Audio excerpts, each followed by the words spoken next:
त्रिलोचनपुर शिशु विद्या मंदिर स्कूल रो मो सेक्रेटरी। जय जगन्नाथ। आज त्रिलोचनपुर शिशु विद्या मंदिर 22तम वार्षिक उत्सव। एठारे समस्त अभिभावक आमर मंचासीन समस्ते अछंती ये गण बुद्धिजीवी गण समस्त अभिभावक सहायता स्कूल टी आगू चली।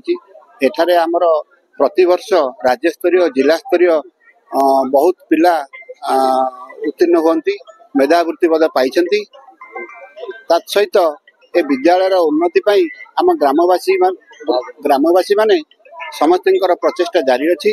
तन्मध्यरु प्रभात किशोर दास जी कि आम त्रिलोचनपुर ग्रामर जड़े सहायक व्यक्ति सहायता करुछंती ए स्कूल आगू जावाई।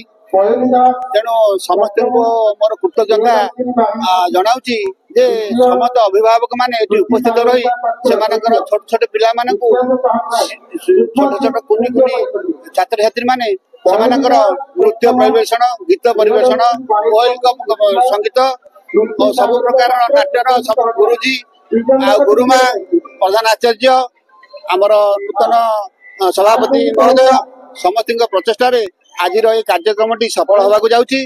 तेणु समस्त धन्यवाद देवी अभिभावक गुरुजी देविका जो मैंने रहा सामाजिक बंधु मैंने आसी आमको सहयोग करेतु ए स्कूल टी आगू केमती उन्नति करा अंचल नाम कर राज्य स्तरीय जिला स्तरीय पिला आज कृतकार्य होता सब आज सम्मानित कराऊँगी। 100-150 जन पिला कृतकार्य आज कराई से मेधावृत्ति छात्र पुरस्कार फर्स्ट सेकेंड थर्ड प्राइज भी करा। तेणु समस्त अशेष धन्यवाद आपण मान भी अशेष धन्यवाद। आपण मैंने कार्यक्रम को राज्य स्तरीय आपणकर माध्यम टीवी माध्यम केपरि प्रसार करा लोकों गहन जिनसा कि आवृत हम एपाई आम आपण को धन्यवाद जनाऊँ। श्री मधुसूदन पाणी प्रधानाचार्य सरस्वती शिशु मंदिर त्रिलोचनपुर बर्तमान आज 22तम वार्षिकोत्सव पालन कराउची। पिला मानकर प्रति वर्षर यहाँ हूँ गोटे प्रदक्षिण पाद यही माध्यम से विद्यालय को आग को नापी चेष्टा करेंगे एवं भविष्य में जड़े सुनागरिक हे आ देश किसी काम करेंगे। तत्सहित विद्यालय सुसंस्कृत सुसंपन्न गोटे शिक्षा प्रेमी हो पार। ये गणास आ डेलांग ब्लॉक मध्य गोटे शिशु मंदिर होती जहाँकि अन्य समस्त बुद्धिजीवी को सहायक होता अन्य मानक प्रेरणा जोगाऊँ।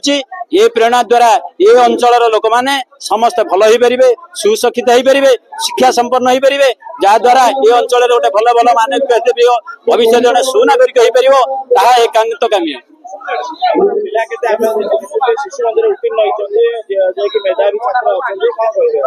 ये विद्यालय प्रति वर्ष आपणकर सरकारी स्तर में मेधावृत्ति पाँच तत्सहित ऑल ओडिशा जोटा कि राज्य स्तर मेधावृत्ति तत्सहित भारती कृष्ण पाई चलित वर्ष 2024 मसीह मेधावृत्ति पाई।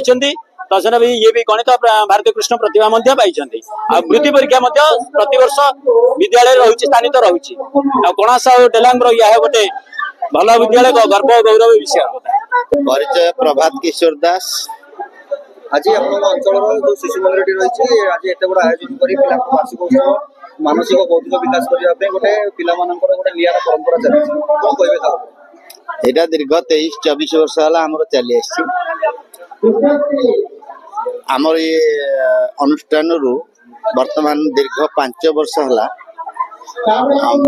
ब्लॉक स्तर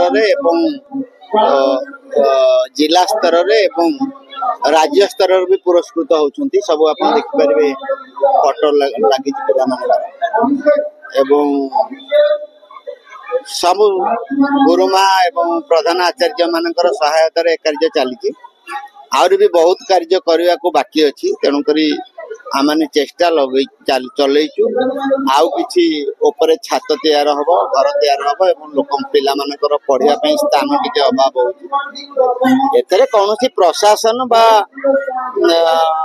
राजनेता संपृक्ति ना एठी आमे निजे जहा करिया कथा करू किंतु हाँ आमे समस्त की अनुरोध करू किंतु कोठू केबे भी गोटे चारणा पाहुले भी आमे पाइनु तेणु आमर लोकल जो मुखिया मान अच्छा अभिभावक मान अच्छा से सहायतार आम आग को बढ़िया चेष्टा केते खुशी लागुच अंचल जो पिला कार्य प्रशंसार पात्र हो पार्टी विद्यालय प्रधान शिक्षक हूँ कि विद्यालय अन्य कर्मकर्ता हूँ केते खुशी लागुच देखो खुशी तो निश्चित लगुच जो गछटे लगेवा द्वारा जो फूल फल फले जे लगे थाए निश्चित खुशी लगे किंतु जहाँ आशा करूँ पारनी कहीं हमको आर्थिक संबल आम टिके ना असुविधा हो चेष्टा करूँ सरकार दाबी उपस्थापना कौन कर सरकार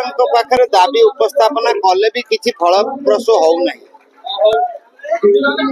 चेष्टा चलु आम आम तरफ आम करूँ आम सरकार तरफ कौन आम आशा करूँ कि आम तरफ दाबी भी नहीं आम आम निज गोटे ठिया